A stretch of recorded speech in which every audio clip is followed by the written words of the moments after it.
Pretty good, pretty good. We're happy to have you here on 6 Makes It Right Radio. I hope this is still a good time for you. Hey,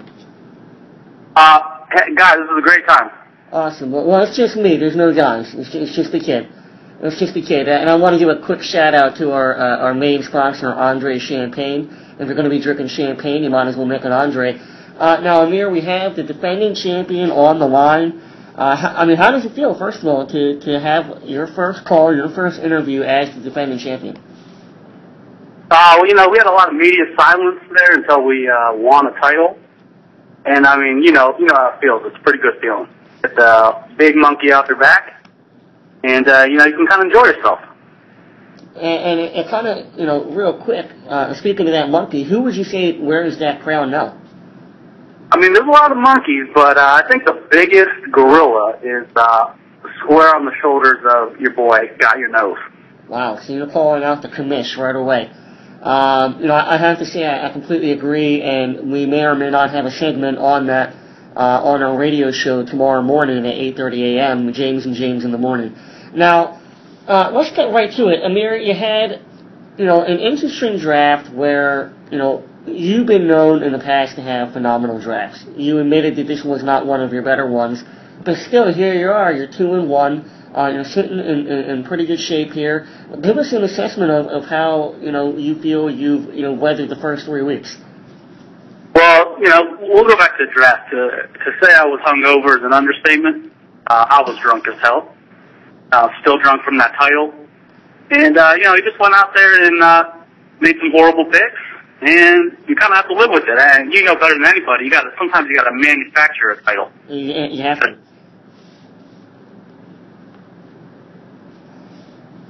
Yes. And in my current situation, we're just trying to go out there and kind of create something.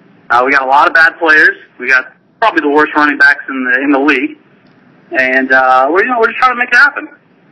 Yeah, I would say your running backs are pretty mediocre, but I would say that they're still better than my abysmal cast of players. Now, your wide receiver core is obviously the strength of this team. That's where you built. Now, tell me a little bit about how you feel about your quarterback situation. You got Fitzpatrick and Dalton, two guys that, Fitzpatrick on the one hand has always started out pretty well, and then it seems to fizzle late. Dalton has been pretty consistent in his 1 year, in the league. Give us a kind of an understanding of how you feel about, your quarterback play. Well, Jim, I drafted my quarterbacks purely based on their Wonderlic scores. And I think you can admit this. I have the two smartest quarterbacks in the league. 100%. Probably the two whitest quarterbacks in the league. And that was kind of my strategy there. And then, we just want to hope that they make a lot of smart plays on the field and get us a decent amount of points. Now, you have a big week coming up here against the guy you just called out, the guy that, you say has the biggest monkey on their back now. Got Your Nose. How do you feel about coming into this matchup? Right now, you're a 1-point favorite, so it might as well be a pick'em.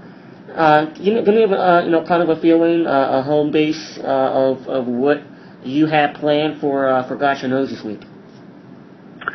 Well, first of all, let me just a big shout out to Got Your Nose. The kid, he runs the strip club game, runs the South essentially, running Charlotte. But what we got is we're going to take our wide receivers. We're going to neutralize Matthew Stafford. We know he's a little bit banged up, but we know Calvin's going to go out there and just neutralize the point. Sure. And hope for Torrey Smith to come back down to earth. And come on, that's a low blow. That's a low blow. I apologize about that. Shouts out to Torrey Smith, the whole family in Baltimore. But we're going to take it to him. All right, that's awesome. Now, there has been one question on everybody's mind. Actually, two questions. The first is, have you seen the new Pizza Hut with the crust of the cones with the cream cheese? Actually, I haven't. I'm really glad you asked me about that. Kind of give me your feelings. I know it's big in the Middle East now. It's absolutely huge. The cream cheese kind of sets off the crust. And, if you can get a really good baked crust around that cream cheese, it just pops out of your mouth. It's delicious. Now, is that going to replace DiGiorno for you?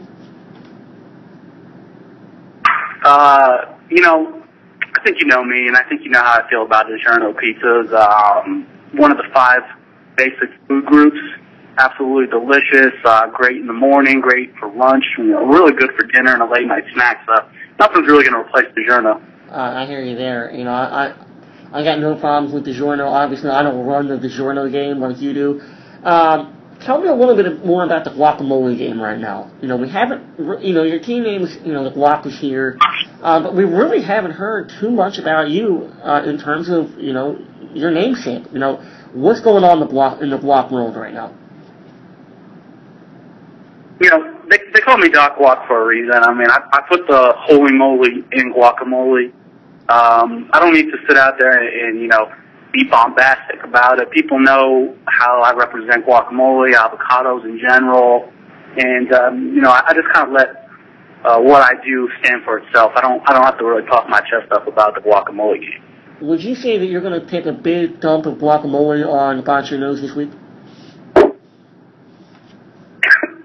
Wow, I don't like to talk about guacamole in that respect, and we know Got Your Nose dots the I, so he knows how to put things on people. But yeah, you can say that. Okay, so you're predicting, you're coming out and saying, you're going to beat Got Your Nose this week. Oh yeah, absolutely. 100%. So I like the confidence. I really do. I think that you're going to win as well. I think that you're going to take, a massive guacamole-size dump right on his piece of sandwich. And, that kind of brings us, squarely into our next thing is, are you a terrorist? Well, that's a great question. A lot of people have been wondering that. And let me just say this. I'm not a terrorist per se, but if you need a flight, to land on time and land safely, you just shoot me a text. So we should check with you first. You should always send me a little itinerary before you go out. Okay, and what if I'm taking the train? I usually take the train. I don't really know a lot about that, but I'm pretty sure the trains are safe. Transit system, it's all good. Okay, awesome. Well, I really appreciate your time today, Amir. Obviously, best of luck to you this week, and make sure you tune in tomorrow, 8:30 a.m.